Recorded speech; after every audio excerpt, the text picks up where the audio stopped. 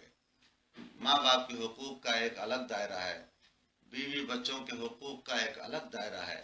سب کے دائرے بنے ہوئے ہیں اور کوئی کسی کے دائرے میں مداخلت نہ کرے تو زندگی کی گاڑی سسٹم سے چل پائے گی. ماں باپ کا جو حق ہے اس کو ادا کرنا، بیوی کا حق جو ہے اس کو بھی ادا کرنا. کچھ لوگ ماں باپ کا حق ادا کرتے کرتے بیوی کے حقوق کو بالکل فراموشی کر جاتے ہیں. وہ سمجھتے ہیں کہ یہ کوئی چیز ہی نہیں ہے. نہیں، ان کے بھی حقوق ہیں. بلکہ ایک صحابی مسلسل رات کو عبادت کرتے تھے. ایک مرتبہ اللہ کے حبیب صلی اللہ علیہ وسلم کے پاس یہ شکایت آئی، ان کی بیوی صاحبہ نے شکایت کیا کہ رات رات بھر قیام کرتے ہیں. تو اللہ کے حبیب صلی اللہ تعالی وسلم نے اس صحابی سے فرمایا کہ تم اپنی بیوی کا حق بھی ادا کرو اور سو جایا کرو، بلکہ آپ نے ایک حدیث کے مطابق تو باضابطہ ان کو سونے کی تاکید فرمائی کہ جا کر سو جاؤ، عبادت نہ کرو، سو جاؤ۔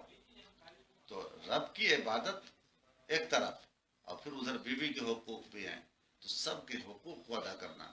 بیوی کے حقوق کے بارے میں بھی قرآن پاک میں بڑا اچھا نفیس انداز میں ارشاد ہوا، ہن لباس لکم وانتم لباس لہن، بیویاں تمہارا لباس ہیں اور تم ان کے لباس ہو۔ ایک جگہ آیا وعاشروہن بالمعروف، ان کے ساتھ بہترین بود و باش رکھو۔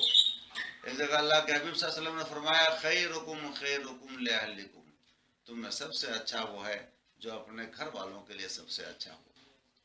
اور بھی متعدد احادیث کریمہ ہیں۔ تو ایک کامل مومن دونوں کے حقوق کو اور تمام حقداروں کے حقوق کو جب تک ملحوظ نظر نہیں رکھے گا تب تک وہ مقام حقوق نبی کریم صلی اللہ تعالی وسلم کے ارشادات عالیہ پر عمل کرنے والا نہیں کہلائے گا۔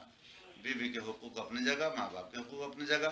ابھی میں ہن لباس لکم والی جو آیت کریمہ پڑھی ہے، آپ اس کے اندر دیکھ لیجئے کتنی گہرائی ہے۔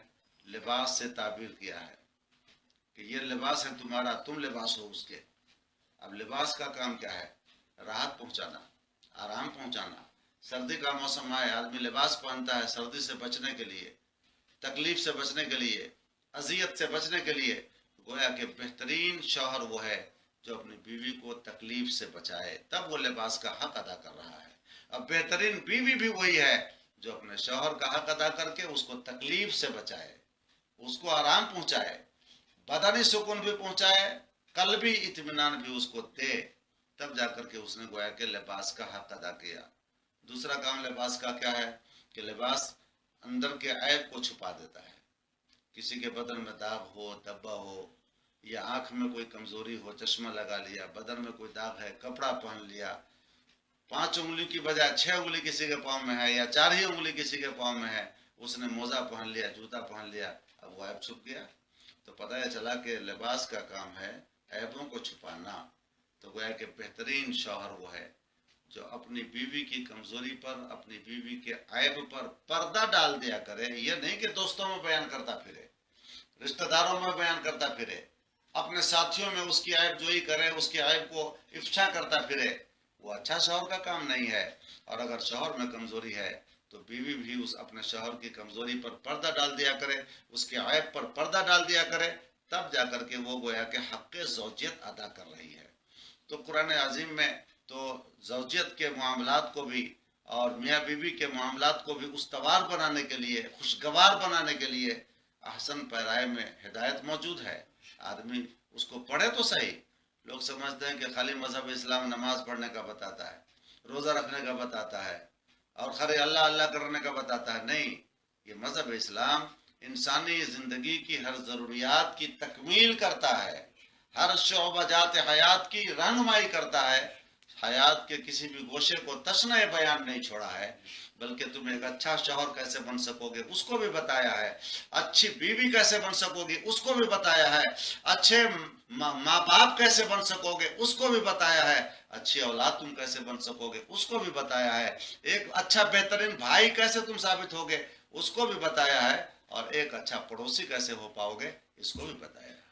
مولاي صل وسلم دائما أبدا على حبيبك خير الخلق